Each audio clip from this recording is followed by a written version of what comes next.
Hook. You've had that feeling. Something is wrong. You don't know what. You can't explain it. You don't have evidence, but your stomach knows. You ignore it. You go with the logical choice.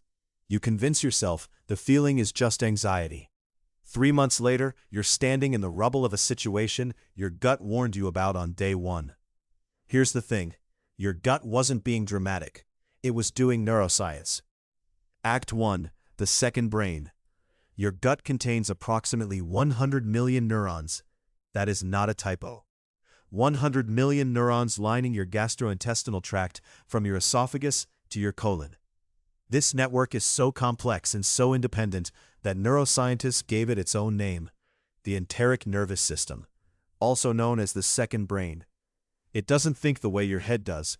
It doesn't process language or solve equations, but it monitors everything happening inside your body. It tracks the state of your organs. It processes threat signals. It communicates directly with your brain through the vagus nerve, one of the longest nerves in your body, running from your brainstem straight down into your gut. And here is the part that most people don't know. 90% of the information traveling on the vagus nerve goes from the gut to the brain. Not brain to gut, gut to brain. Your gut is not waiting for instructions from your head.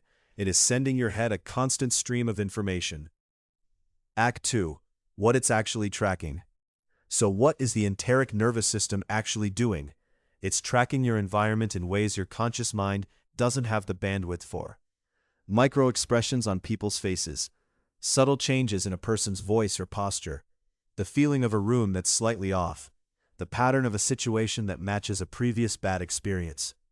Your gut doesn't have language for any of this. It can't write you a memo, but it has a signal. Tightness, nausea, a drop in your stomach, a specific kind of unease that has no obvious cause. That signal is data.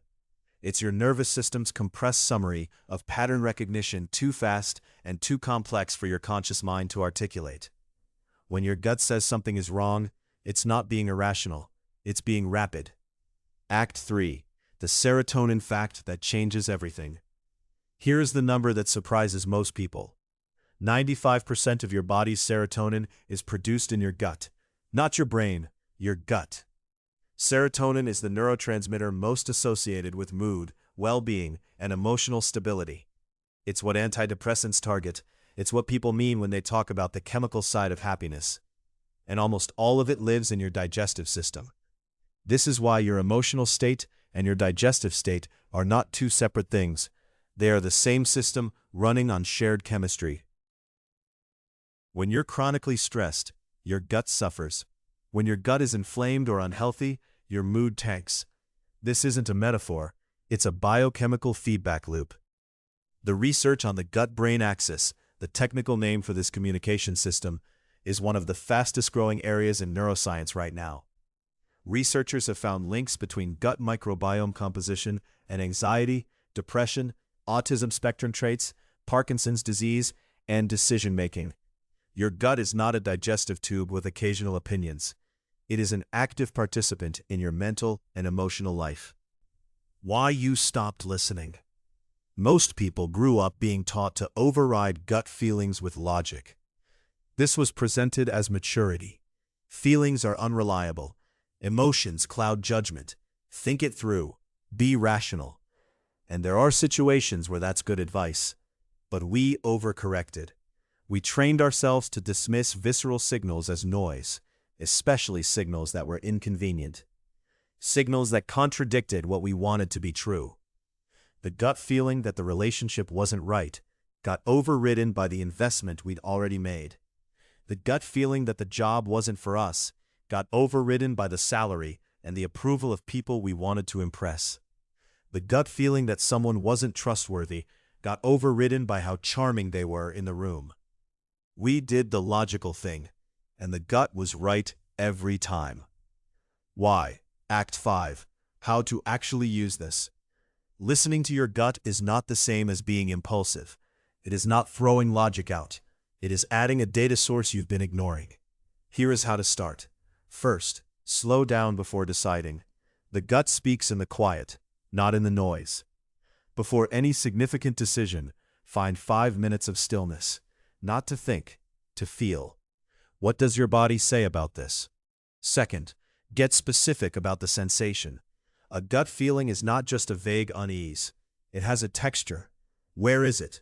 Tight chest? Sinking stomach? Clenched jaw? Naming the sensation precisely helps your brain receive it as information instead of background anxiety. Third, track your gut's record. Start noticing when you override a gut feeling and what happens next. Most people, when they honestly audit their decisions, find their gut has an impressive win rate. Fourth, take care of the gut itself. Gut health is brain health. The research on probiotics, fermented foods, and reduced sugar intake shows measurable effects on mood and cognitive function. This isn't alternative medicine anymore. It's gastroenterology and neuroscience. You have two brains. The one in your head that reads and reasons and worries, and the one in your gut that's been running in the background your whole life, processing what's actually happening. Most people spend their entire lives only listening to one of them, and then they wonder why they keep ending up somewhere they didn't want to be. The gut doesn't predict the future, but it remembers the past faster than you do, and it's trying to save you some time. If this resonated, subscribe. I drop new videos every week, connecting the science your body already knows. Drop a comment below and tell me what you want me to break down next.